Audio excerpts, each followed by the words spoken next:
Warm welcome proudly to all of you. We also proudly present optometrist Divya as our moderator for this session today. She is currently working as assistant professor in optometry at SRM Medical College. She graduated in the year 2011 and is also presently pursuing her PhD. She has developed the optometry department at SRM from the scratch, which has now evolved to international standards.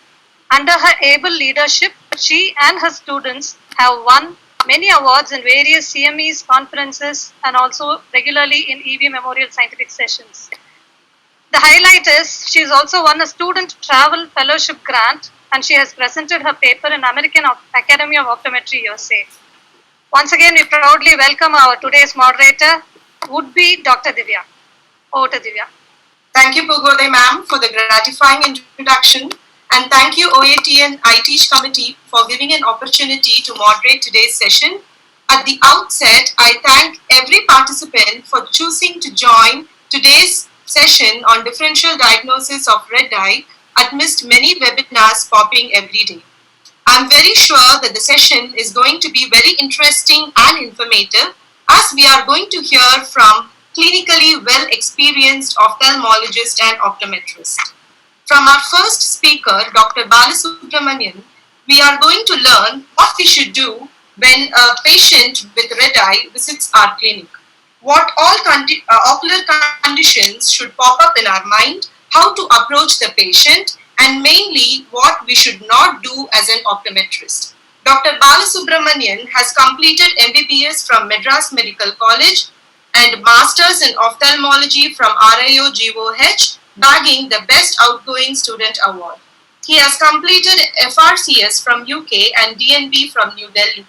He has fellowship in Retina and Vitreous Surgery from Shankar Nethralaya with Best the Outgoing Fellow Medal. He is also a Fellow of Retina and Vitreous from Royal College of Surgeons UK, Anterior Segment Surgery Cheltenham UK, and Refractive Surgery Crete from Greece. Currently, he is the Medical Director and Consultant Ophthalmologist in Achyuta Eye Care, Erode, Tamil Nadu. He is also the Chairman of Achyuta Institute of Optometry. Over to you, sir. Good evening, everyone. Thanks, Divya, for the kind introduction.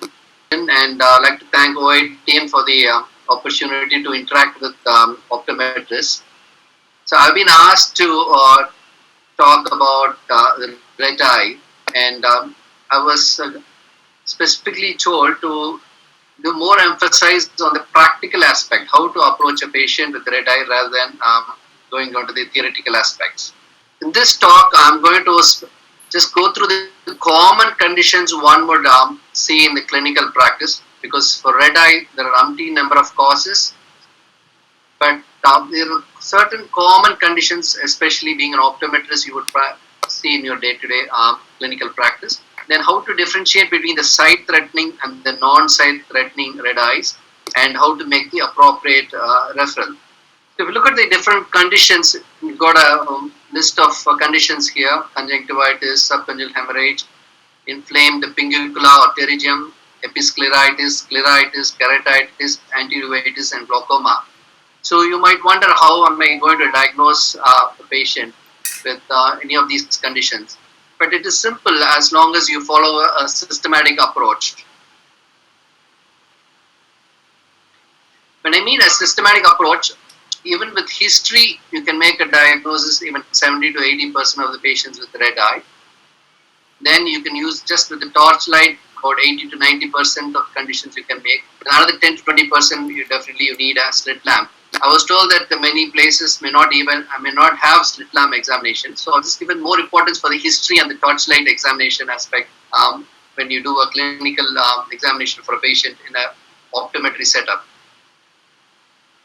There are a few associated symptoms with in a patient with red eye. Any patient who walks in the red eye will not usually say just redness. You usually say certain associated symptoms. So you need to hear these symptoms carefully. I just listed them: pain, discharge, foreign body sensation, irritation, decreased vision, photophobia, itching, burning sensation. Of these symptoms, there are a few symptoms which will help you to narrow down the diagnosis.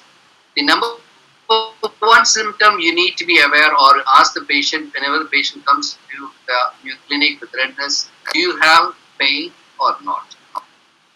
So we have a red eye without pain, red eye with pain. So I've just listed about about 8 conditions, or rather 7 conditions, which you face normally in the clinical practice, out of which 3 are painless, okay? And the remaining 4 are with pain. So if we have a painless red eye, it could be either subconjugal hemorrhage or conjunctivitis or scleritis. Or if the patient with having pain and redness, then it could be a keratitis or a glaucoma or uveitis or a scleritis. So this is a gross differentiating point. Right from first history, you're asking a patient, do you have pain or not? So no pain, you narrow down to 3. If you have pain, you narrow down to another 4 conditions. I'll come out to this classification again later. So remember, pain is an important symptom you need to ask a patient when he comes to your clinic with redness. The second important history you need to ask is, if the patient doesn't have pain, just redness, ask the patient whether he has a discharge or not. So if the patient has no pain, redness and a discharge, you're looking at 3 conditions. So how do you differentiate those 3? If the patient has a watery discharge, you're looking at a viral conjunctivitis. So painless red eye with watery discharge, viral conjunctivitis.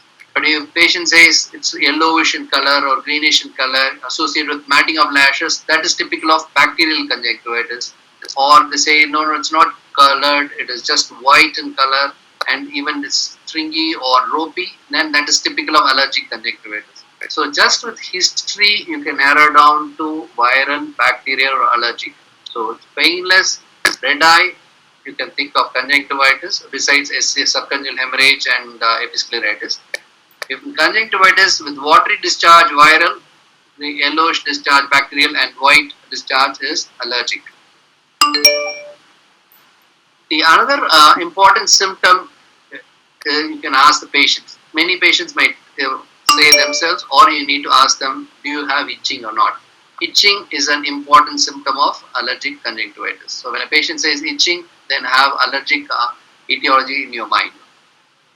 Photophobia, where the patient says he is very sensitive to light, he cannot open the eye, then you're thinking in terms of the painful red eye conditions, either keratitis or anteruveitis. It's uncommon in conjunctivitis unless the patient develops keratoconjunctivitis. Decreased vision, again, is more towards the painful red eye conditions, keratitis, anteruveitis, and acute glaucoma. Decreased vision is unusual in conjunctivitis, again, unless the patient develops keratoconjunctivitis. Then SCH will not cause, that is subconjugal hemorrhage will not cause decreased vision. Episcleritis, again, will not cause decreased vision. Then foreign body sensation is a very common symptom. Patient might come to your clinic just even without redness, just a foreign body sensation. But the patient with redness and foreign body sensation, obviously the first thing you need to rule out is a foreign body, especially a tarsal foreign body can be easily missed. So make sure if a patient says that it's got foreign body sensation, always avert the lid and look for any palpable foreign body. And obviously conjunctivitis, patient inflamed pingular pterygium, and dry eye is one condition. Patient besides burning sensation will have foreign body sensation, and a corneal pathology. Any corneal pathology, patient will have foreign body sensation. So as I told you before, itching is a symptom of allergy. Burning sensation is a symptom of dryness. So whenever the patient says the eyes are burning, then it means the eyes are dry. It could be due to any other cause, but basically burning sensation is a symptom of dryness in the eye. So besides these symptoms, you need to ask the past history, in the sense, is it the first time or has it happened before? The 2 conditions which are more prone to be recurrent, one is allergic conjunctivitis and second is acute anterior uveitis. So if you have a red eye patient who says it's coming recurrently, then you need to differentiate, think in terms of allergic and anterior uveitis. How to differentiate between these 2? Ask the patient the redness associated itching, white discharge, thinking in terms of allergy. So it's painful, mild photophobia, even decreased vision, We're thinking in terms of anterior uveitis. Another important history you need to ask a patient is about history of trauma. Trauma can cause subconjugal hemorrhage that can cause redness, and traumatic anterior uveitis is another cause for red eye. So trauma, you need to ask the patient retrospectively. Many times patient may not say, or sometimes they may forget. This is typical of traumatic anterior uveitis. Patient says history of patient comes to your clinic with redness and pain in the eye, and he says it's been there for only 2 days. But if you ask the patient if he had any history of injury, the patient might say I had injury 5 days back with a rubber ball. That is typical of traumatic anterior uveitis, where the patient may not have these symptoms immediately. The symptoms of the inflammation set in only after a few days. So trauma is an important history. From the general health point of view, hypertension, this is from if you have a patient with subconjugal hemorrhage, you need to know if the patient is on is hypertensive or not, and is not on regular medication that can cause subconjugal hemorrhage. Thyroid problem also can cause redness, especially secondary to 2 reasons. One, inflammation, or secondary to dryness. So thyroiditis can cause red eye. Drugs, there are a few important reasons why you need to ask about the drug history. One, the patient will give you a history of treatment for similar redness and give you a clue that, for example, I've had this problem a year ago, and I used steroids and settled down, now it's come back. So that will give you a clue that the patient might be having recurrent anterior uveitis. Or you would say, I went to another clinic 1 week back or a few days back, I had a dilation, eye check with dilation drops. After that, my eyes are red. So it could be because of drops allergy. It can happen in your own clinic. So you would have seen a patient dilated, and next day the patient comes with redness, itching. So that can give you a clue that it's because of the drugs. So drug history is important. So based on history, you can narrow down the diagnosis. The important symptom you need to look here are the 2 things. One, pain and discharge. If you have painful red eye, you are looking in terms of keratitis, scleritis, antiuveitis, or glaucoma. If it is painless and associated discharge, based on the type of discharge, you can say it is viral, allergic, or bacterial conjunctivitis. So this is from history. Then you can do the torchlight examination. You can narrow down the diagnosis even further.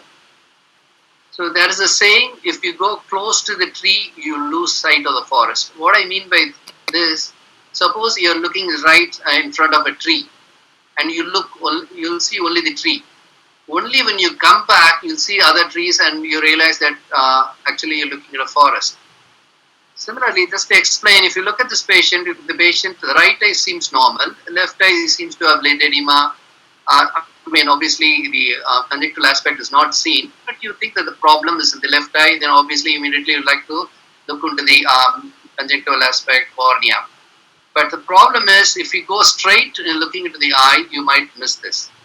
So if you will come back and just look at the patient's face, you can see the vesicular lesions on the left side of the forehead. This is typical of herpes zoster ophthalmicus. So if you're not seen the face, then you would have missed the important clue for the diagnosis. One-sided lesion, not crossing the midline with red eye, these are all typical of herpes zoster lesion. So torchlight examination, start from the face, systematic, go to the lids, conjunctiva, cornea, anterior chamber, pupil, and lens. The lids, obviously, matting of eyelashes can be easily seen. That is a clue for bacterial conjunctivitis. Lid closure, this is important if you have a patient with Bell's palsy or lag of thalamus. Sometimes the patient may not be able to close the lid, so the patient will have exposure keratopathy, and also the conjunctiva gets exposed and inflamed. So that could be a reason for red eye. You might be wondering why the patient is having redness. So unless you look at the lids, you might miss this. And similarly, lid edema or swelling, sometimes a hordeolum internal could be the primary cause. Secondary to that, the patient will have conjunctival inflammation. So lid examination is important. Then when you go on to look at the conjunctiva, there are obvious lesions which give you a clue. One is a pincuscula, the other is a pterygium. Pincuscula is usually a yellowish nodular lesion close to the limbus. and it is usually insignificant. Sometimes can cause inflamed, but usually cause localized redness. Similar, pterygium again can be picked up just with torchlight, and it can get inflamed and cause redness of the eye. But more important things, when you look even with a torch, when you see redness in the eye, the next thing you need to know is where is the redness. So I just classified the same based on the pain.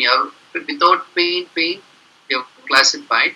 Then you can further subclassify based on the second aspect in the algorithm, location of the redness. If you look at the painless red eyes, you say if it is a diffuse redness without pain, you're thinking in terms of conjunctivitis, that is conjunctival congestion. If it is just a localized, you're looking for episcleritis, and subconjunctival hemorrhage is very obvious. Just you see blood underneath the conjunctiva, easily you can diagnose. Whereas if we look at the condition with painful red eye, it's mainly usually redness around the limbus, what we call circumciliary congestion. So what main thing you need to know is it a conjunctival congestion or a circumciliary congestion? Circumciliary congestion is more significant. It means that the pathology is either the cornea or the anterior uvea or secondary to acute glaucoma. In addition, you can have a localized congestion secondary to scleritis. That can also cause a painful red eye. So based on history of pain and just with torchlight examination where the redness is, you can narrow down to most of these conditions. So I just want to touch upon the term used, congestion and subconjunctival hemorrhage. This is mostly for optometry students, if any of them is listening to this talk. Congestion is basically dilatation of the blood vessel. The picture on the left, the patient is having congestion. So it's just the blood vessels are engorged. So the redness can be because of congestion, or the picture in the middle, you have bleeding under the conjunctiva. That is subconjunctival hemorrhage. Hemorrhage means bleeding. Subconjunctival, beneath the conjunctiva. So subconjunctival hemorrhage. So that is also cause for redness. You cannot call the picture in the middle as congestion. It is subconjunctival hemorrhage. The picture on the right, the third picture, has got subconjunctival hemorrhage and congestion. That is, you bleeding underneath the conjunctiva at the 5 o'clock position. In addition to that, you have dilated blood vessels with congestion. This is more for the optometry students' point of view. You need to know the meaning of the term congestion and subconjunctival hemorrhage.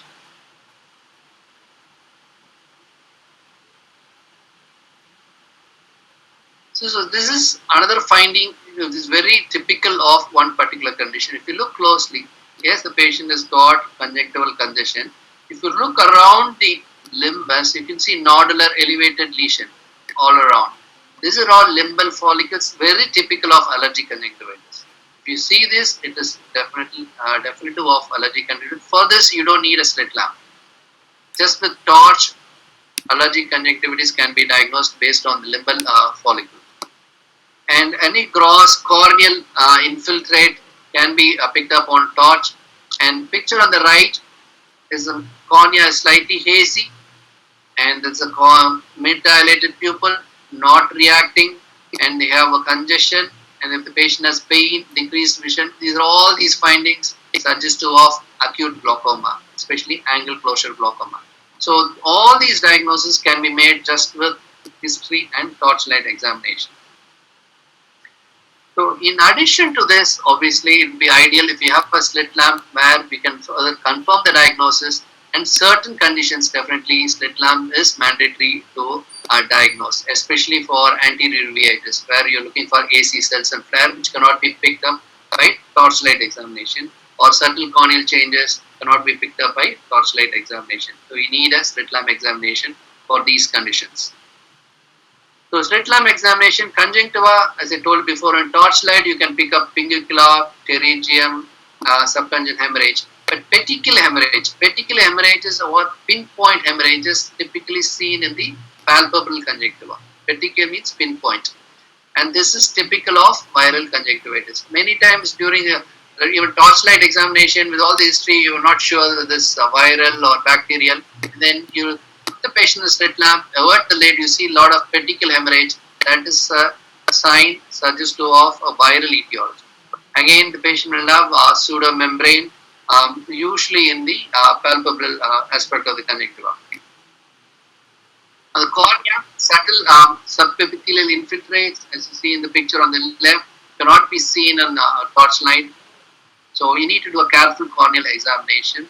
And picture on the middle have a subtle staining of the cornea. This could be again secondary to dryness. So dry eye condition is one where it is sometimes difficult to diagnose just with slit lamp or history. Yes, history, the patient may give us a symptom of burning sensation, but in addition to that, slit lamp evaluation and the tear film evaluation is mandatory for the diagnosis of dry eyes. And the picture on the right, third picture, you see the mutton fat capies on the endothelium. This is suggestive of granulomatous, anterior uveitis. So this is where slit lamp examination is mandatory. I keep telling my students, slit lamp is a part or it's an instrument where every optometrist should know. If you're just doing refraction and torchlight, you're only a refractionist. If you want to say I'm an optometrist, I'm different from a refractionist, then you have to show it in your clinical practice. Only then you will gain the respect from the ophthalmologist. Yes, I'm touching a difficult area, but this is my personal view. I keep telling my optometrist, slit lamp is like a stethoscope for a physician. Slit lamp for an optometrist is like a stethoscope for a physician. You cannot say I'm an optometrist, I don't say I don't know how to use a slit lamp. So the next slide. The more important thing is anterior chamber examination. Yes, with torchlight you can say is AC shallow or deep, and that might help you in the diagnosis of angle closure glaucoma. But to confirm anterior uveitis, you cannot. It's very difficult with just torchlight examination.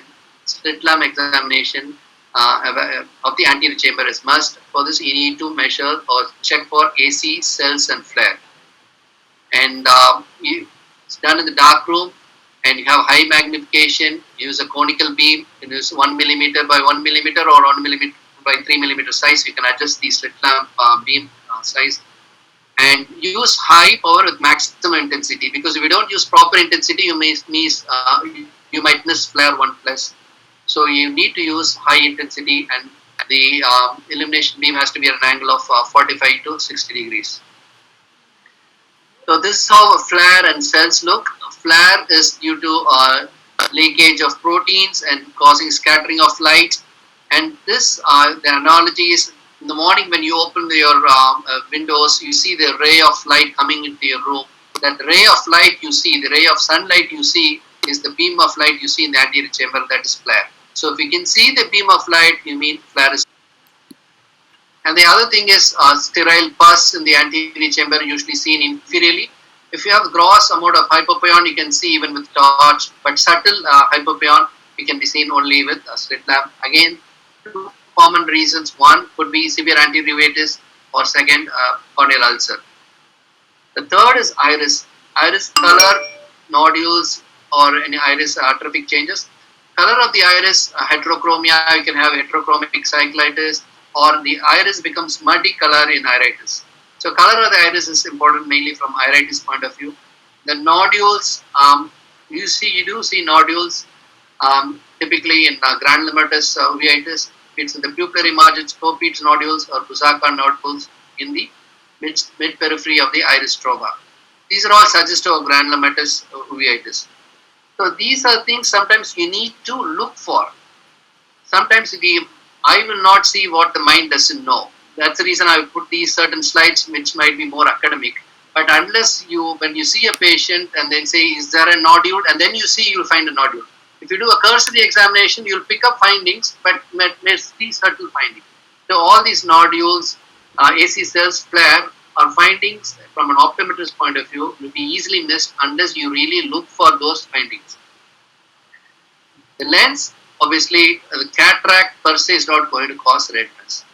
When will cataract cause redness? When the cataract becomes mature, becomes phakomorphic, causes phakomorphic glaucoma, raised IOP, or becomes leaks as in Morgagnian cataract, causing phacolytic glaucoma. So cataract per se will not cause redness, will cause redness when it causes secondary glaucoma.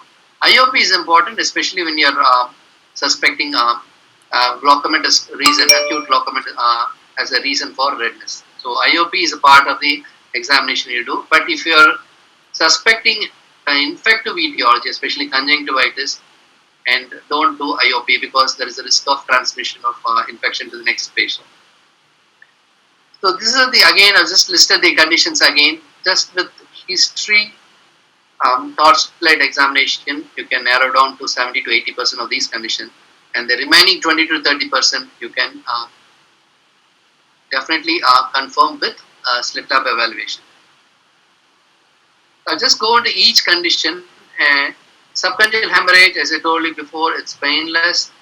If a patient comes, sir, I'm having redness in the eye, he may not say anything. Then you need to ask certain questions to these patients. You have diagnosed this subconjunctival hemorrhage. It's very obvious. Any optometry student has seen few cases will say there is blood in the under the conjunctiva. I say it's subconjunctival hemorrhage. The important thing is there are certain questions you need to ask. Have you had any trauma in the eye? Then sometimes the patient will say, yes, I had something in my eye 2 days back. That will happen 2 days only. Or I rubbed my eye. Then history of hypertension is important. And if the patient is on, is a known hypertensive and not taken any medication, then you make sure you send the patient to the physician to check the BP. Sometimes that can be a cause for the subconjunctival hemorrhage, and you might save the patient.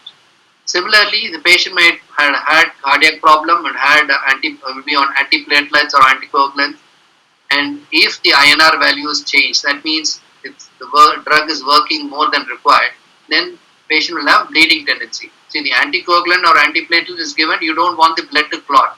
But when a patient is on antiplatelet or anticoagulant, then they will tend to bleed easily. Normally, when we rub the eye, the conjunctival blood vessel will not leak. If a patient is on blood thinners, the blood might leak because he is on thinners. So, if you have a patient with subconjunctival hemorrhage and during history the patient is saying I'm on aspirin or heparin, then you might need to refer the patient to the physician to reassess the coagulation profile.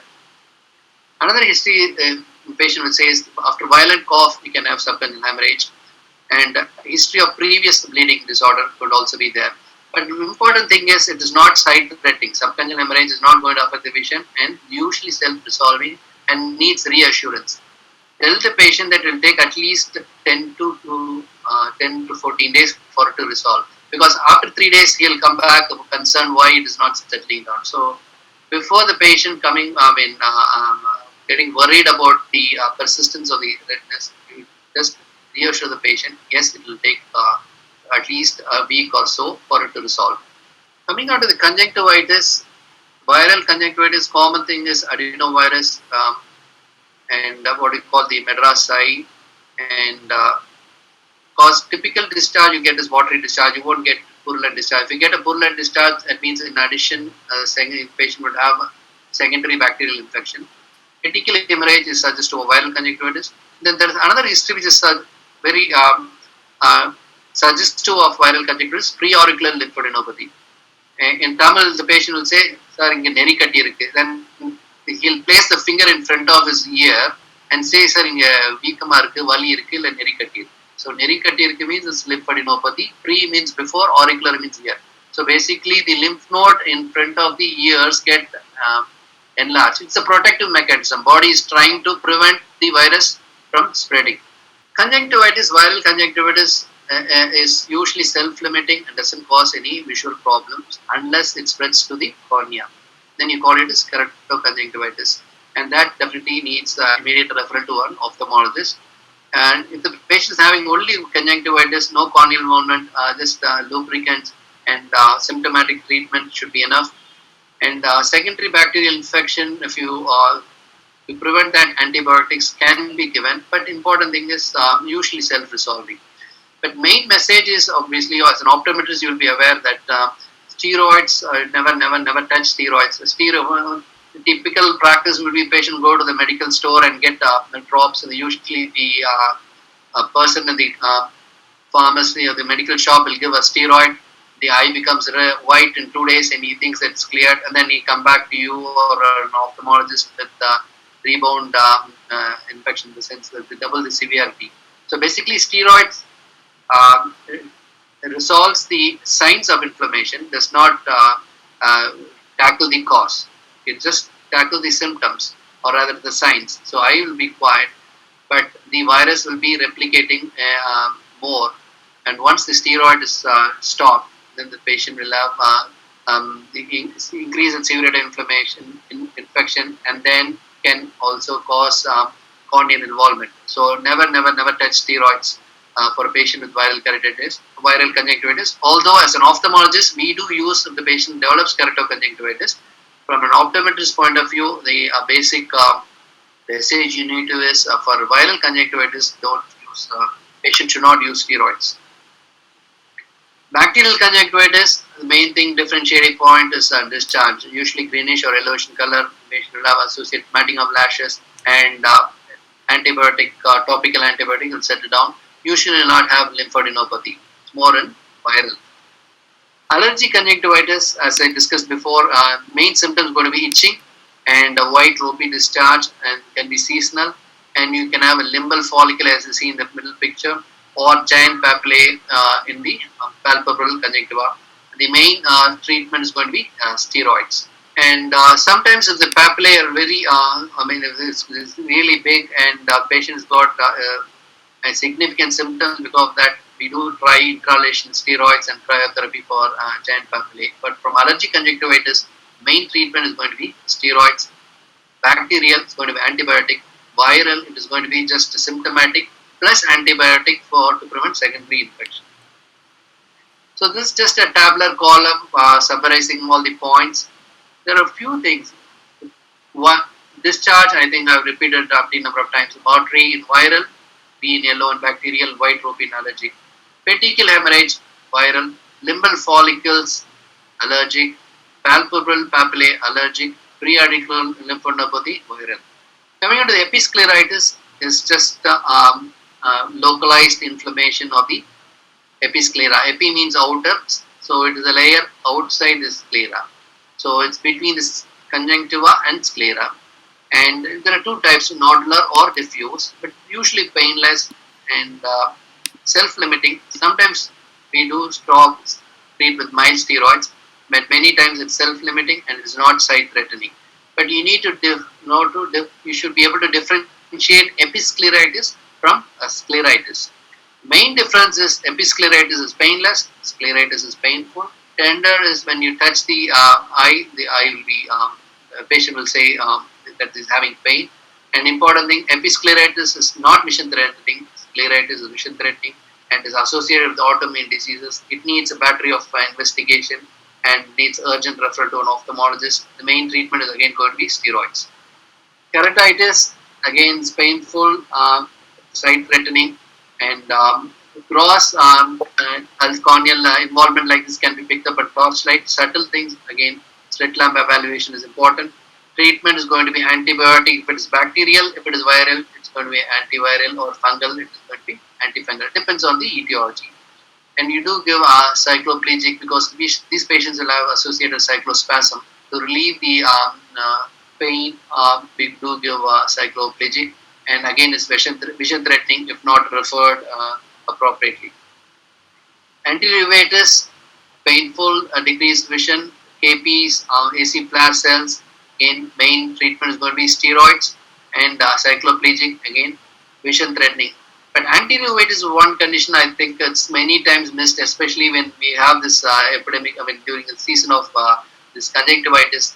So we assume that this conjunctivitis after a week or so, then patient says it is still persistent, and then you look closely, then patient is having evidence of antiuveitis. This happens even not only in optometry clinic, can happen even in eye hospital, because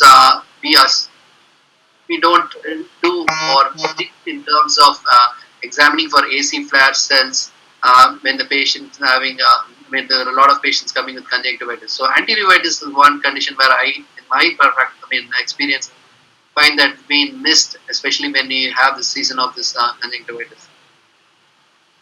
Acute angle closure glaucoma, I think it's you cannot miss this because he definitely patient, even if you don't refer, the patient will automatically come to the ophthalmologist because it's really painful. Vision will be decreased. Patient will have corneal edema. Then this is one condition where pupil will help you to diagnose the cause for red eye. The typical description is mid-dilated and fixed, where it's not reacting to light. It is one of the few emergencies in ophthalmology. Needs a direct referral to an eye casualty. When we start the patient on topical drops and oral acetazolamide, reduce the IOP, and also do immediate YAG laser iridotomy to relieve the pupillary block. And this is really vision threatening.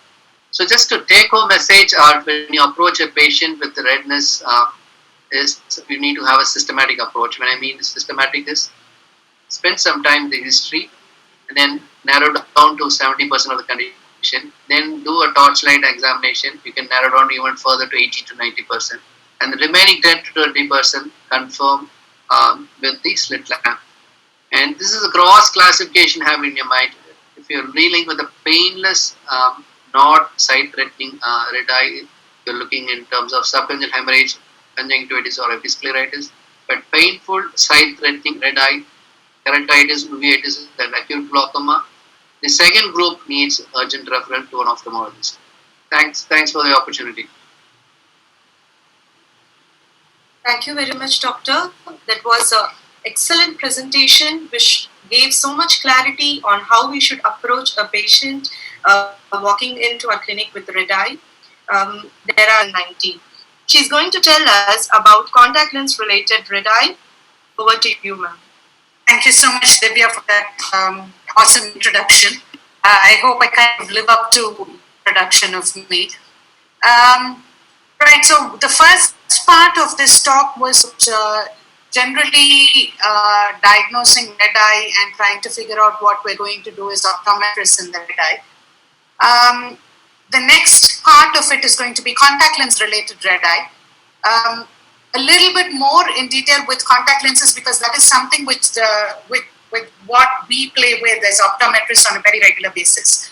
So going straight into it, I have a few disclosures. Thank you to IAPL because I'm going to be using quite a bit of their slides for the presentation today. And I'd also like to thank OATN for having me over to do this talk. So with regards to red eye, we have to look at two things, whether the red eye has been prior to contact lens use or whether the red eye has been post-contact lens use. Now, post-contact lens use, there are a few things, I have divided into three parts. So the painful red eye with contact lenses in the eye, painless red eye with contact lenses in the eye, and painful red eye on removing the contact lens. So I think these are the kind of situations that we face in our clinic most of the time. So this is what I'm going to be working on. So moving on to what we have to do before we actually assess for a pre-fit assessment for a contact lens. I'm not going to go much into details about history and refraction because I think we're quite aware of what we're supposed to do. Little bit of the slit lamp evaluation, something which I am very, very, let's say, pedantic and passionate about.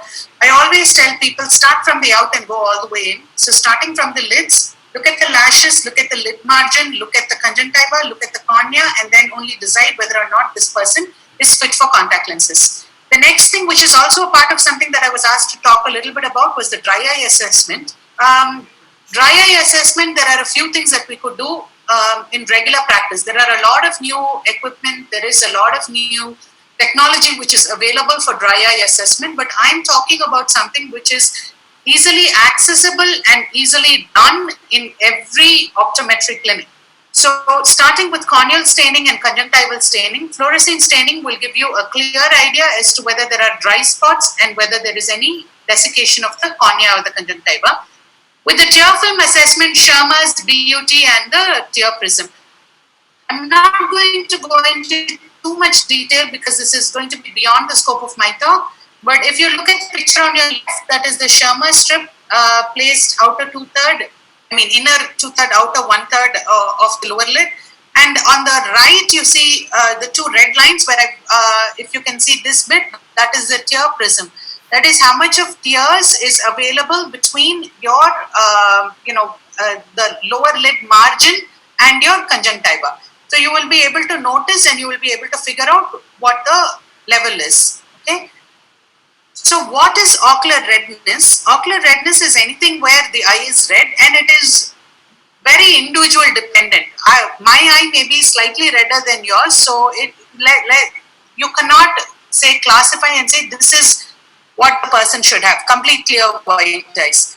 So before you fit a contact lens, it is absolutely essential to actually see how much the eye is red, and you have to do these assessments, which is location, extent, and the type of redness. I have a few slides to show you how to do that. The next thing that we have to consider is if they have ever used contact lenses, what type of lenses they've used, what solutions they've used, are they on any medication, and is this whether it is a chronic condition or whether the red eye has happened just recently. So if you take a look at this picture, the picture on your left, there is redness on both the aspects, nasal and temporal, whereas the picture over here, the redness is only on the nasal aspect. So you have to note all this even before you actually fit the contact lens. Here we're looking at the fornix, looking at the redness and under the lids as well. The redness again here, if you look at it, this is circumciliary, which is closer to where the limbal area is, but the redness on this side is an overall global redness. Okay, so all these things have to be looked at before we continue on. So what do these patients normally complain of? They usually, lots of them are quite asymptomatic when they present, but sometimes they can even tell you that there is a sort of a hot or burning sensation in their eye. And they normally complain of irritation, dryness, and if they're a contact lens user, inability to use contact lenses. One main thing that has to be looked at, which is very common but very frequently overlooked, is the meibomian gland dysfunction. Please look at the lid margin. You may see big bumps or slight small bumps, yellowish bumps like this. Give a gentle pressure onto the lid margin, you will see slimy discharge or even paste-like things coming out. So that is a sign of meibomitis. Very easily dealt with. All the needs is to do warm compresses, massage the eyelids, and use ocular lubricants. And that will go, yeah. Sorry to interrupt, your voice is getting broken. And Okay. a little slow. Yeah, sure. Sorry. Thank you, ma'am. Right. So here, what is important is the massages. Make sure that you massage the upper lid, lower lid, do the warm compresses beforehand, and then do the massages. Okay.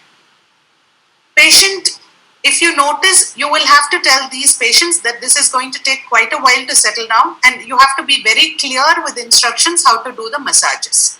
Okay. So basically, red eye with contact lenses, I look at it in three ways. I look at it as a painful red eye with the contact lens, a painless red eye with the contact lens, or a painful red eye once we or whether it is once it is off the eye. So these are the two things that I would generally look at.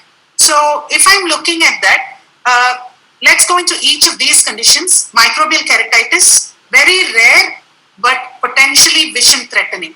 So this is a condition where the patient can go blind if we do not pick this up. The major factor for this is risk factor is non-compliance on the part of the patient, and sometimes non-compliance on the part of the dispensing practitioner as well. I have heard sometimes that the patient has been told that yes, it is a month, but it can be used for 40 days. Please do not advise that. Make sure that we tell them if it is a monthly disposable lens, it is 30 days of usage once it is opened. It is not number of usages, it is the number of days once the pack is open. If the patient does not clean the lens adequately, there is a buildup of both microbes as well as dust, and that can cause abrasions, and this can cause infections, which is the keratitis. The lens case is the first thing they touch once they wash their hands, and if that is not kept clean, then that can itself lead to keratitis again. This is an emergency referral. Ask the patient to stop using the contact lenses and ask them to take the contact lens and the case to the hospital, mostly found in extended wear contact lenses. Now, once this patient goes and everything is settled down, whether or not you want to continue on and fit the patient with contact lenses is up to your discretion. If this was a one-off event where the patient was, the patient has been using it for a very long time and it just happened once, maybe you can consider, reissuing lenses. But if it is something which is sort of recurring on a regular basis, where they're coming to you with red eyes, but this is the time that it has become an infection, I would think in terms of advising a different mode of correction. Contact lenses which are torn. No matter how many times we tell our patient, inspect the contact lens before you actually put it into the eye. Sometimes in the hurry in the morning, quickly rub and they put it straight into the eye. And the patient, the edges can be chipped where the lens has been caught on the case or it has been caught in the nail.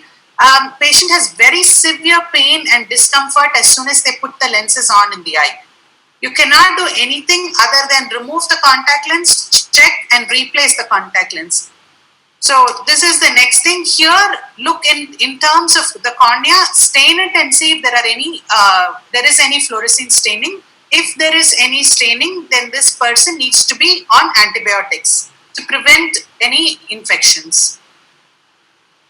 Contact lens acute redness is an inflammatory reaction, usually response associated with the extended wear soft contact lenses. Patient usually wakes up early in the morning with very severe pain, dramatic amount of pain, and the patient has severe red eyes, and it usually occurs, it looks something like this. The eye looks really bloodshot. There are infiltrates which are there in the cornea. So the bloodshot red eye you will be able to see straight away, but the infiltrates you will need to have a look in the slit lamp, and it usually occurs within the first 3 months of the contact lens wear when they're still trying to learn to use the contact lenses. So in these patients, my suggestion would be that you take the lenses off immediately, send them to the emergency clinic, get them sorted. Once this all settles down, then from extended wear, bring them on to daily wear lenses, reduce the length of time over which they're using the contact lenses. Hypersensitivity reaction to solution, I'm sure this many of us would have faced in our practices. They just use a solution, they've been using it for a little while, they were okay, but after some time they suddenly come back saying, every time I put the lens in my eye, I have a lot of burning sensation, I have to take the lenses out immediately. So once they've put it in the eye, they take it out, you stain the cornea, you will see a picture which is quite as dramatic as this. Lot of fluorescent staining on the cornea. Patient has severe discomfort and they will have a lot of redness. You will need to stop the lenses for a little while, give them lubricants, take them off until the cornea is completely clear, then change the solution and follow up this patient meticulously to make sure that this does not recur. Infiltrative keratitis, if you can see a small whitish thing on the cornea here, that is not really meant to be there. So if this could happen because of a trapped foreign body or toxins from the bacteria which are trapped, the symptoms may be mild to moderate, redness, a little bit of irritation, little bit of difficulty, burning sensation. You have to suspend contact lens wear, take the lens out, stain. If the cornea stains, the person needs antibiotics, and once everything, this will settle down, but once it settles down, you cannot use the same contact lens that they were using prior. Make sure you discard the lens, ask the patient to discard it in front of you. You give it to them, they go home, they'll keep it in a safe case and they'll use it when this lens runs out or they've misplaced this lens. So make sure they discard the lens right in front of you and replace the lens with a new pair. So that is the most common painful red eye that we come across. The painless red eye with contact lenses, peripheral ulcers. When you see a contact lens peripheral ulcer, like you see in this particular picture here, can you see this white big spot here? This is a corneal. This may have a corneal ulcer with underlying stomal inflammation as well. These are usually small single circular infiltrates, focal infiltrates, which means it is there present in that one particular place, unless it is culture negative. So once the culture is taken and unless it comes as negative, do not treat this as a culture negative peripheral ulcer. Treat it as a microbial keratitis and refer for antibiotics. Management, you will need to stop the contact lenses right away. They will need to be monitored very carefully for 24 hours. They will heal, but heal with a little bit of a scar which is left behind. Vascularization, I'm sure lots of us have seen this in our practice. How do you differentiate between vascularization, neovascularization, or the normal limbal vessel which has just grown over to the cornea? The normal limbal vessel, what happens is it will grow onto the cornea, but it will loop right back out and go away. There won't be any open ends like you're seeing in this here. Can you see the open ends on the cornea? That says that the blood vessel has come onto the cornea and it is trying to do something in the cornea. So this is basically an acute inflammatory response, probably as meant as a defense mechanism against something there. This has sight-threatening consequences if we leave it alone. But what is important is, this is just a sign of hypoxia mostly and excessive wearing time. So the patient is either, when we have advised 10 hours, the patient might be wearing it for 10 to 12 to 14 to sometimes even 16 hours. So we have a practice here at our clinic when it is daily, when you can wear the lenses for 12 hours, we tell them 8 hours. When you can wear the lenses for 16 hours, we say 12 hours. So they actually end up wearing it for more than 12 hours. So it actually falls within the normal wearing time that you can advise. The epithelial injury can occur because of repeated rubbing of the contact lenses on the epithelium there. So this happens when it is a loose fitting lens which is sort of low riding and rubbing on the cornea regularly. If the contact lens has caused excessive drying and they've worn it excessively and they're not allowing enough oxygen onto the eye, all these things can cause corneal vascularization.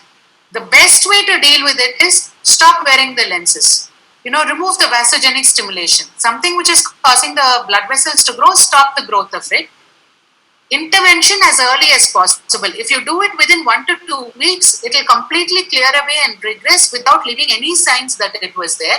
It will still regress later on, but it will show signs that it was there. The ghost vessels will be there. Grayish lines will be visible on the cornea. The next condition that we should be aware of is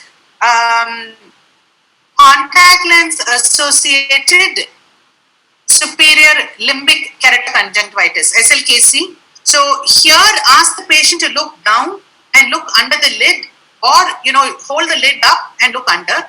You may find some subepithelial haze, and this may lead to decreased in vision. Patient usually is very aware that they have the contact lens in the eye. They do not have pain per se, but they have discomfort, sort of a burning sensation, little bit of itching. There may be mild discharge, and the vision, like I said, might be slightly affected. Discontinue the contact lens wear, and you have to monitor the recovery very closely. So you call the patient into your clinic every week and you advise them to use lubricants. Once everything settles down, the conjunctiva superiorly looks absolutely fine. Change the contact lens, probably go on to GP contact lenses. Different solution, maybe a preservative-free solution can be tried. If it is not resolving at all, then you need to think in terms of steroid therapy. So this person has to be referred for steroid therapy to the ophthalmologist. So contact lens papillary conjunctivitis, or GPC as it was known. The picture on the left here shows what a normal conjunctiva looks like, and this picture here on the right shows what the giant papillary conjunctivitis looks like.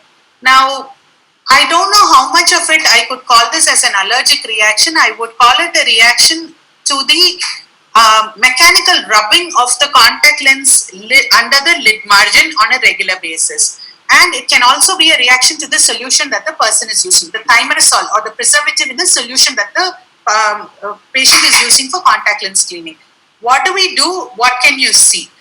Patient will say that within a few minutes or within a few hours of contact lens wear, you will start, the patient says it becomes foggy, it becomes a little hazy, it feels like there's a film of oil on my eye, there's a little bit of whitish discharge coming out of my eye all the time, and I feel like sort of, cleaning it along the lid, inner canthus all the time. So you may even notice a ptosis of the upper lid because the papillary conjunctivitis has become so severe that it has actually caused a mechanical ptosis. So in these patients, you have to get them to stop contact lens wear.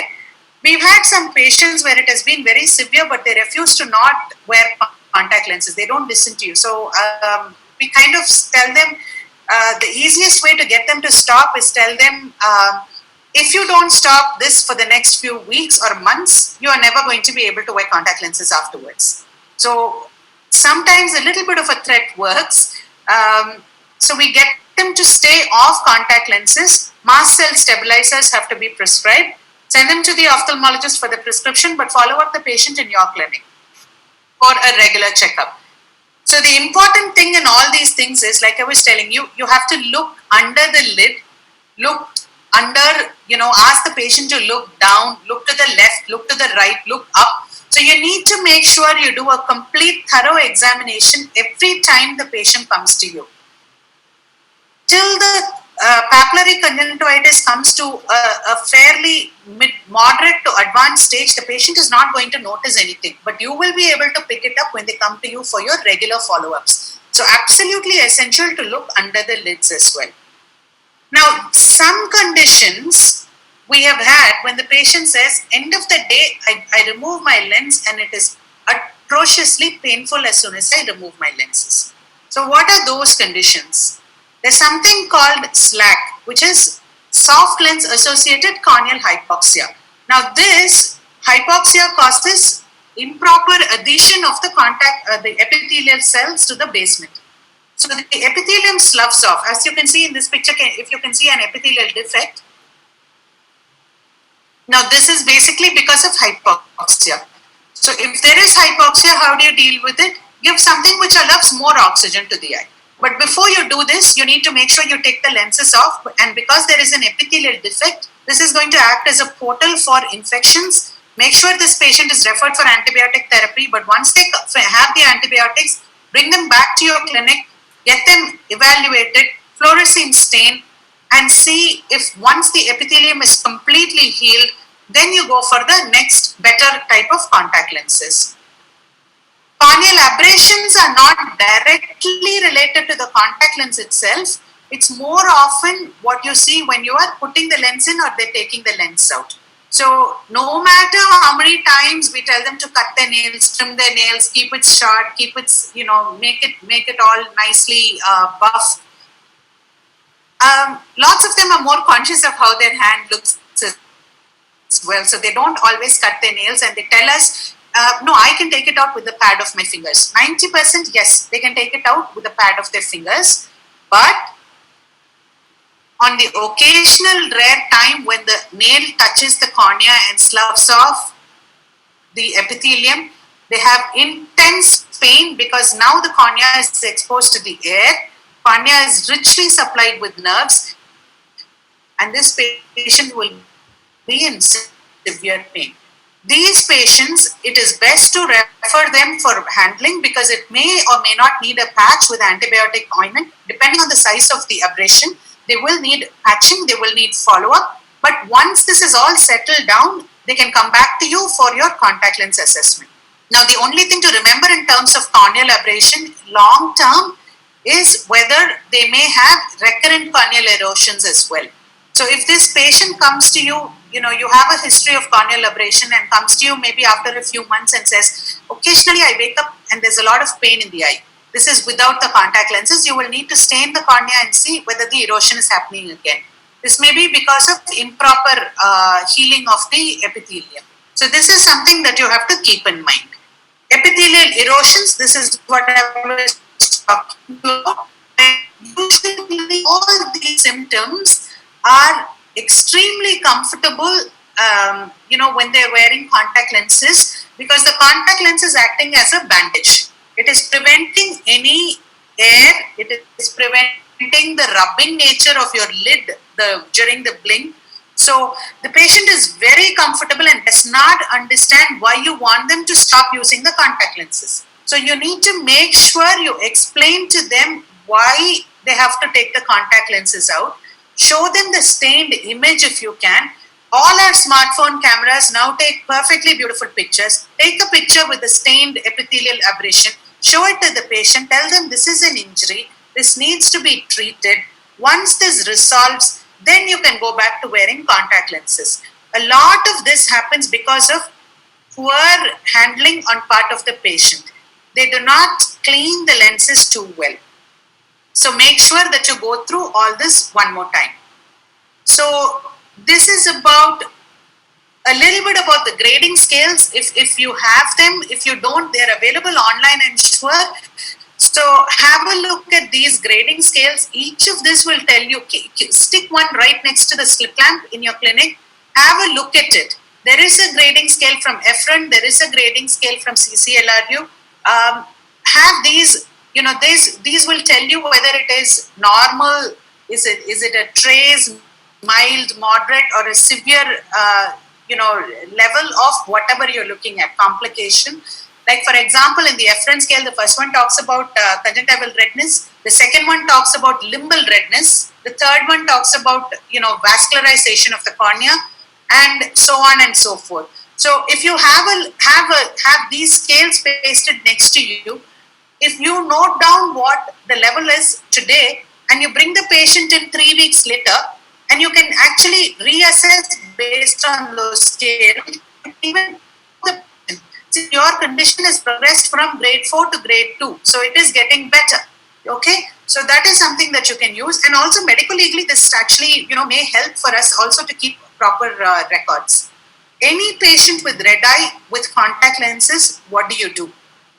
Documentation, absolute necessity. Make sure you have documented everything that you have told the patient. Make sure you have documented if you have referred. Refer the patient if necessary without any delay. There is absolutely no necessity for us to hold on to a patient. You refer, they get better, they will come back to you for whatever the advice. Once you refer the patient, that is not the end of your responsibility. You need to follow up with the patient. Call the patient, ask them if they're doing better. Once they're doing better, give them an appointment to come back to your clinic. Go through the entire handling and care instructions. Go through the entire maintenance of the contact lens and the contact lens case. Make sure you fit regular follow-up visits for each of these patients, and make sure you do complete assessments during each visit. Maybe I can share one of those assessment forms with the OATN, and they'll be able to pass it on as an email to everybody. So we have a regular assessment format where we ask the history, we do the basic examination, we have a slit lamp examination format, all the things that need to go on to it, detail about their history of how they use the contact lenses, how many hours, what time do they wear it, what time do they take it out, what solutions do they use, everything is put onto those sheets. So that is something that can be done by all practitioners. So this is basically what I wanted to talk about. Just a little bit more, we are actually seeing a lot of, I've had a lot of calls from my contact lens patients now saying, I feels gritty, I feels red, I feels tired, everything now. I think most of them have a commonality in the history when we go through it. The number of screen hours, screen time has increased. I think it's an effect of the lockdown. All of us are staying indoors. Most of them are staying in front of, screens of some sort. All of them are attending online classes. So they're in front of the screens for all bad reasons. But this is one reason why they're getting severe dry eyes. Please follow the 20-20-20 rule, which is every 20 minutes of work, look for at least 20 seconds at something which is at least 20 feet away. So I have a thing where I tell everybody, look out of the window and get up and go and drink water and come back. Keep the water in a table which is a little away from you. Get up and drink water. So once you do that, at least that gives you a break, and it also keeps you hydrated, so you have a little less dry eyes. Okay? So thank you, and I think Divya can take over now.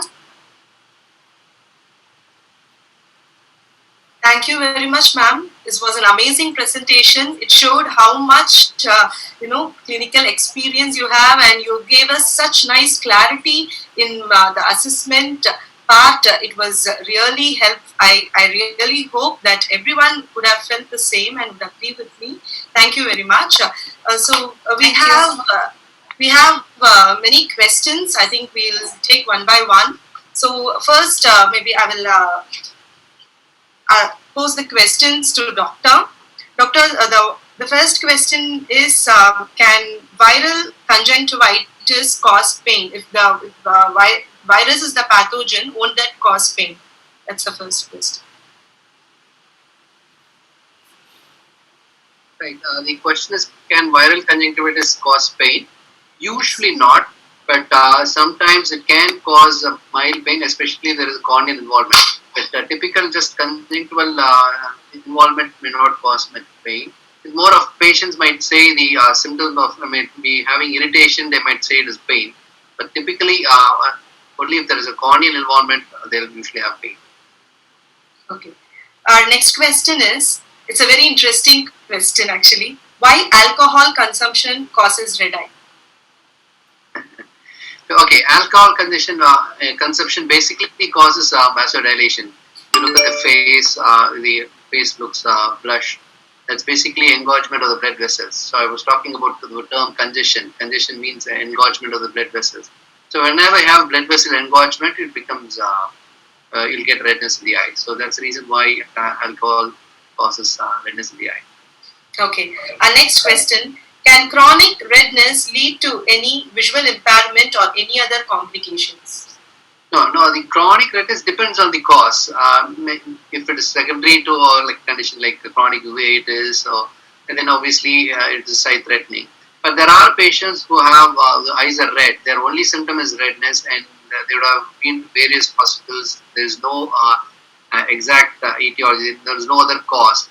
Those patients, better leave them alone. They're more worried cosmetically, but that chronic redness is not going to make them go blind. So you can reassure the patient, as long as the other causes for redness are ruled out. Okay. And what is the association between cough and subconjunctival hemorrhage? Yeah, a cough is when you do a violent cough. What happens is just the conjunctival blood vessels can rupture. Any Balasubramaniam, they lift a bucket full of water and strain, or in constipation when they want to pass motion and they strain. All these things where the Balasubramaniam maneuver is done. So that will cause leakage of blood from the blood vessels. Okay. Thank you, sir. And the next question is, what is the difference between congestion and hyperemia? Congestion and hyperemia are both same, in the sense hyperemia is redness, another word for redness, and usually secondary to dilation of the blood vessels. So congestion, both are used in a similar context. Okay. And what are the causes for scleritis? Yeah, scleritis, obviously, as I said in my presentations, autoimmune.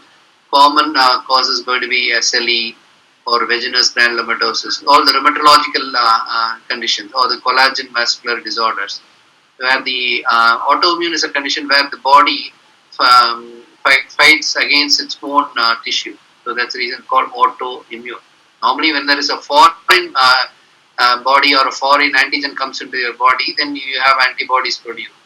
Whereas in a condition like autoimmune disease, body produces antibodies against its own tissue.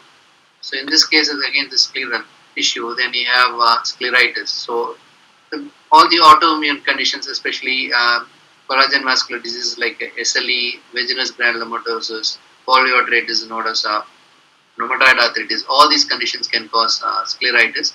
So it needs a battery of investigations. So these patients we always ask systemic conditions, any symptoms suggestive of systemic conditions. So for example, rheumatoid arthritis, whether they have any problems in the joints, in the hands or feet. So based on that, we have narrowed down the diagnosis and then do the investigations. Okay, sir. Is there any first aid as optometrist we can provide for patients who walk in with redness? First aid depends on the condition. For example, if it is just allergic conjunctivitis, we can tell them to do cold compresses, wash the eyes with clean water. Those things can be done. Sometimes we have meibomitis with secondary, causing redness. We have warm compresses for that patient. So for allergic conjunctivitis, you do cold compresses, and meibomitis, you do warm compresses.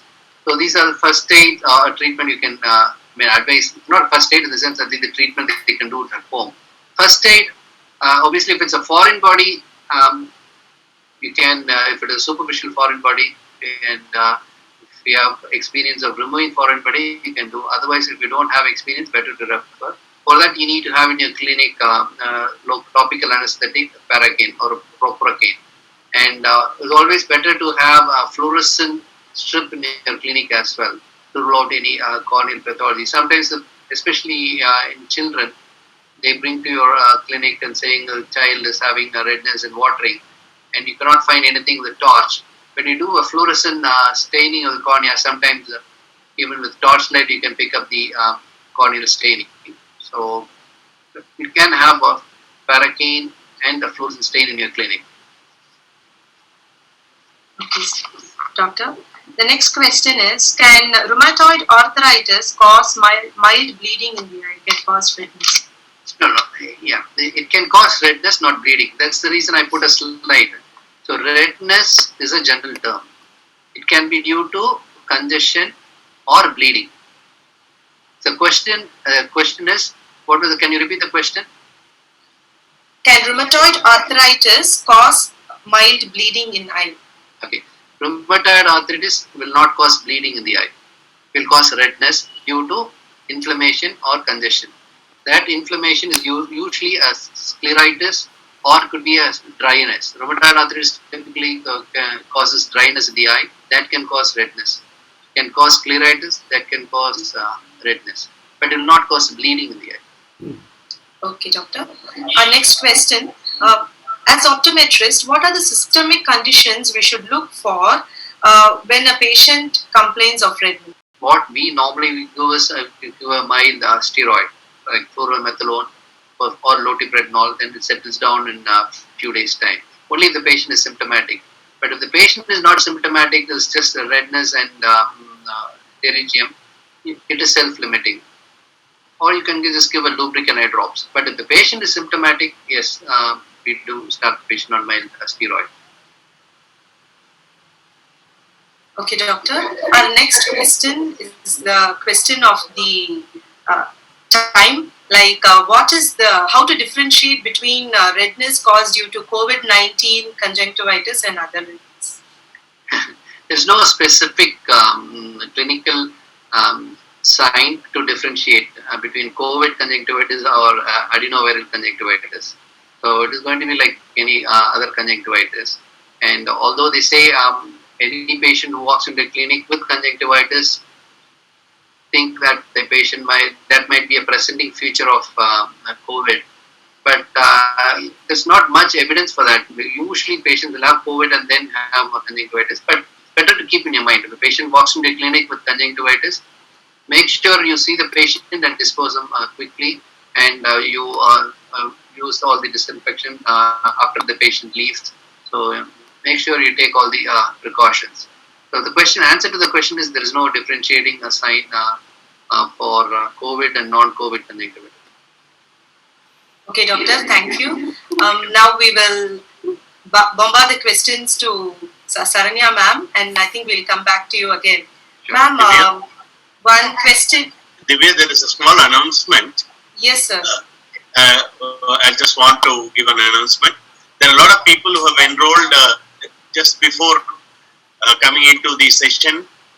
Probably we have closed it at 4:30 for the purpose of getting CE points from OCI. And those who are attending, you need to fill up the exit form and give us the feedback. And only those who have filled it, for them only the credit points will be available. We repeat, you need to fill up the exit form, you need to give us the feedback form, and then you will be eligible to get credit points. Thank you. Okay, ma'am, over to you. The first question is, can you demonstrate and explain lid massage? So in your talk, you told about lid massage. Yep. Okay. What I normally tell my patients is keep a bowl of warm water, just comfortable enough. You know how you check before they give a bottle feed to a child.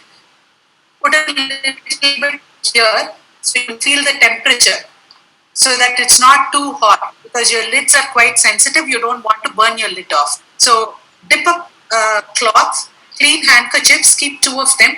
Dip the cloth, remove it, squeeze it out. When the cloth is still warm, ask the patient to close both their eyes and put 1 cloth on each eye and leave it there for a few minutes. Repeat this 2 or 3 times.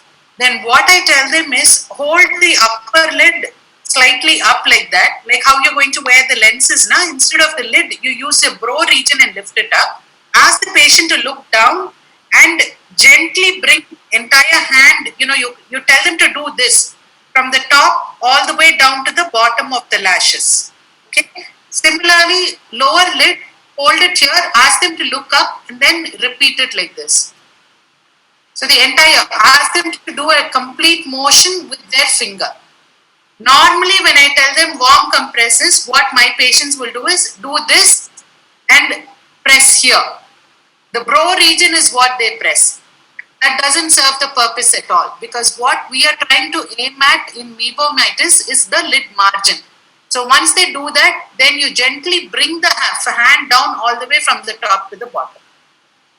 Enough pressure that, you do it a few times to show the patient and then you ask them to do it. But with COVID, now you probably do not do it. I can share a video. You can, there are a lot of nice videos which are available on YouTube, which will show you how to do the warm compresses. So tell the patient how to do it, Yes, ma'am. Sure. And our next question is, can cleaning the case, contact lens case with normal water cause discomfort or infection?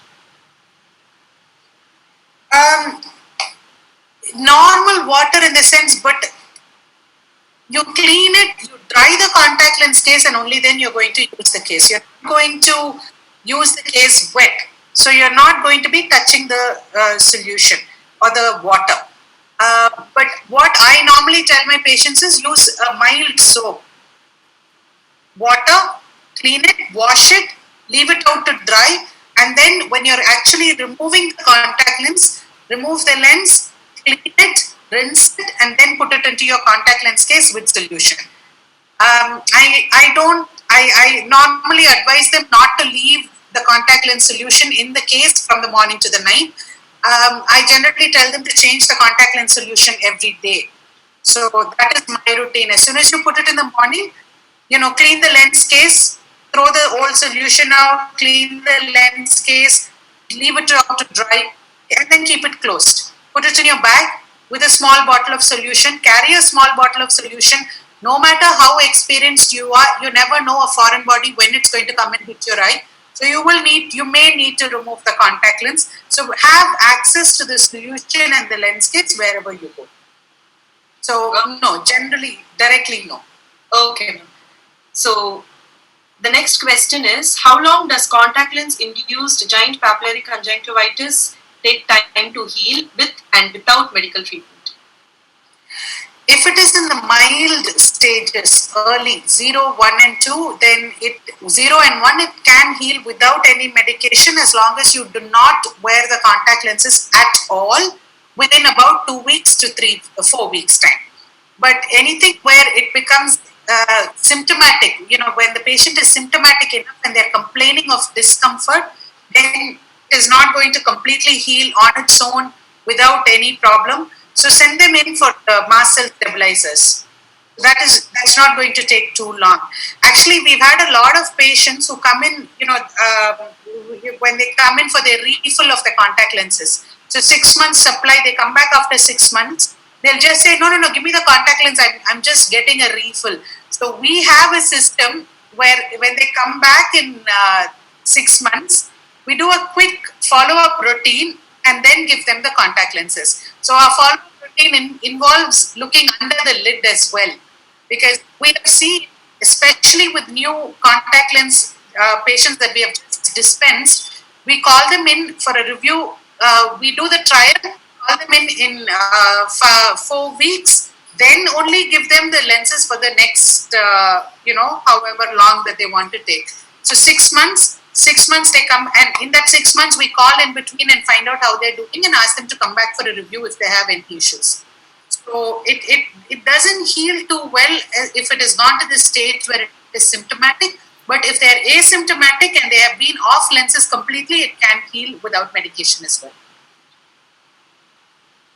Okay, so another question is again related with GPC, is like whether you had any experience of patients who was completely asymptomatic with the giant papillary conjunctivitis.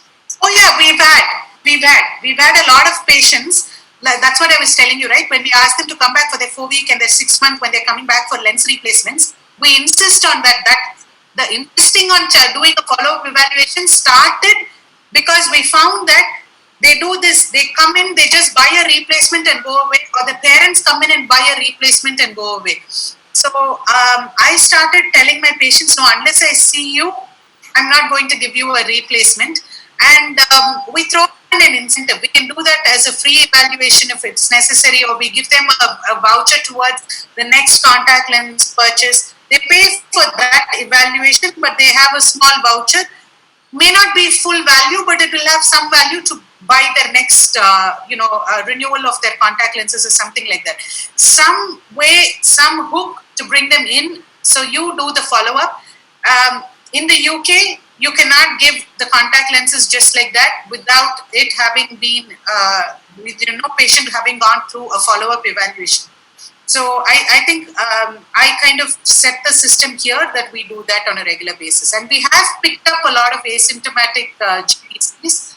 We've told them to stay off lenses, basic mast cell stabilizers. Within a week, everything is normal and they get back to routine contact lens wear. Okay, ma'am. Our next question is how to differentiate between clare and microbial keratitis. Contact lens acute red eye and microbial keratitis. Contact lens acute red eye, you will notice that they usually wake up in the middle of, early morning. They usually are patients with extended wear lenses. If it is an extended wear lens patient and you're not sure whether it is a clare or whether it is a microbial keratitis, look for infiltrates, look for, you're going to see the same thing in both. But I would err on the side of caution and treat anything which is so symptomatic with dramatic pain as a microbial keratitis until my culture proves me otherwise. So in an optometry practice, my suggestion would be, unless you can do a culture, send the culture out, get the culture results. It takes 2 days time. Sometimes it takes a day minimum. So my suggestion would be, please have a referral doctor who you are very comfortable working with, to have a look at the patient and probably prescribe some sort of an antibiotic cover if it is required. So please have a good working relationship, always helps. Sure, ma'am. Our next question is contact lens solution compatibility among the users. Is there any differences? How will they adapt to a particular brand of solution or something like that? I think that's what the... I'm not quite sure if anybody can throw a light on this. because I'm not sure I understand the question first of all. Ma'am, the question was, is there any contact lens solution compatibility among contact lens users? So I understand the question that which solution is best to use? I'm not plugging Yes. anybody. I'm not plugging anybody. Each one, you have your own solutions which you're comfortable with. Please use the solutions that you're comfortable with. I'm not plugging any company, sorry. Okay. And another question also kind of related to the same for our Indian pollution and climatic condition, which is the best CL material and DK value to use? More than CL material and DK value, I think our pollution is much better than a lot of other places. I think the cleaning and maintenance of the contact lens becomes rather more essential that we have to look at. The solution that we use, hydrogen peroxide has been advised as the best care solution for even COVID's kind of situations, but we don't have hydrogen peroxide based cleaning systems over here. There are a lot of these solutions which have come onto the market now which say no rub, just rinse the lenses and reuse the lenses. I'm sorry, I belong to the old school where I actually insist that my patients rub and rinse their hands first, rub and rinse their solutions 20 seconds this side, 20 seconds that side, then rinse the solution, then put the lens in the case, take it out and repeat the same thing before they put it on the eye. I think cleaning the lenses is far more important than just the DK value of the lens. The lenses which are available now have fairly good DK values, so I think cleaning is more essential. Divya, I think we are across 6 o'clock, running short of time. I think we have both busy practitioners on board. Before we close our session, I would request Pumudi Madam to invite the two guests who got the prize by guessing the speakers. One from Coimbatore and one from Chennai. Please introduce them and they can say a few words. And with that, with the thanks note, we can close the session today. Yeah, sure, sir. Dear friends, we are very happy to have on board our winners, optometrist Arul from Coimbatore and optometrist Chitra from Chennai. Hi. Hi. Hi, You can say a few words. Yes. Madam, before that, let me just say a small brief about both of them. Yeah. Mrs. Chitra, working as the Vice Principal for MN School of Optometry and very experienced, and she is in charge of electrodiagnostics and contact lenses at MNI Hospital. And Optom Arul is a very senior optometrist practicing in Coimbatore. Graduated, if I'm not wrong, maybe about 25 to 28 years back. Rich experience in Gulf, and started his practice in Coimbatore probably about last 20 years, and he is practicing in Coimbatore. So we welcome you again. Both are OATN members, and they guessed the speakers correctly when we gave a guessing game. We welcome you, sir, and congratulations. Thank you. Sir, if I may add a little bit, just one point about Mr. Arul. I absolutely enjoy the post that he does on OATN. He is very, very academically oriented. We see a lot of his posts, and I keep forwarding it to my students. So thank you, Mr. Arul. Those are excellent posts. Thank you, ma'am. Thank you. Thank you. The highlight is he guessed you both in just a minute. Oh, wow. Madam, one small question. Sir.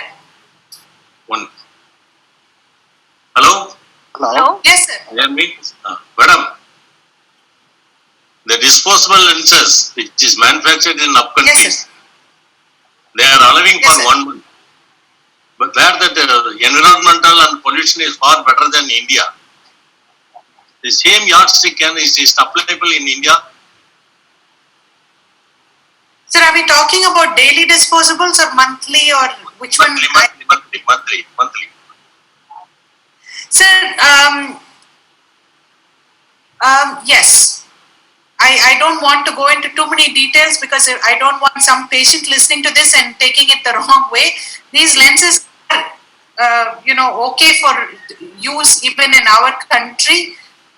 They have been tested in Indian situations as well before they have actually been allowed out. They have a whole range over which their pollution and their oxygen levels and the temperature and everything else has been monitored.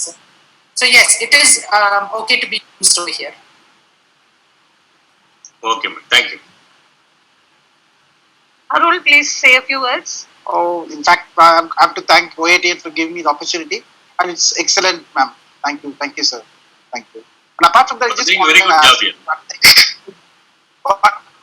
I just want to know how much hydration makes a difference in the contact with the patient. Because Right. many of them, they don't say about the hydration, like patient drinking water, or drinking much of water. So that does it make difference between patient contact?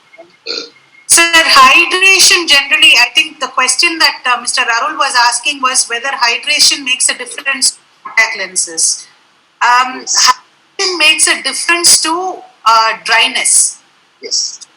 If the person is dehydrated or not having enough hydration, there is a decrease in the level of tears, level of even a mouth gets dry. So any mucous membrane, the level of hydration does decrease.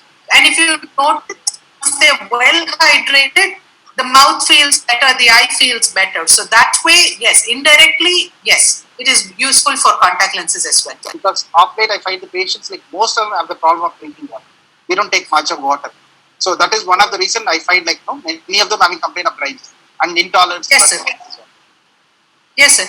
I've now told a lot of my school-going kids that, they have to have so many bottles kept with their names on it and they have to finish it by the end of the day. So, they don't want to use the school toilets. They don't want to use the toilets outside the house. Yes. Correct. So they don't drink water. We Especially face girls, that a lot. They don't drink water. Yes, Yes. we do. Thank you. Chitra madam. Yes, sir. Hi. Good evening, all. This is Chitra here.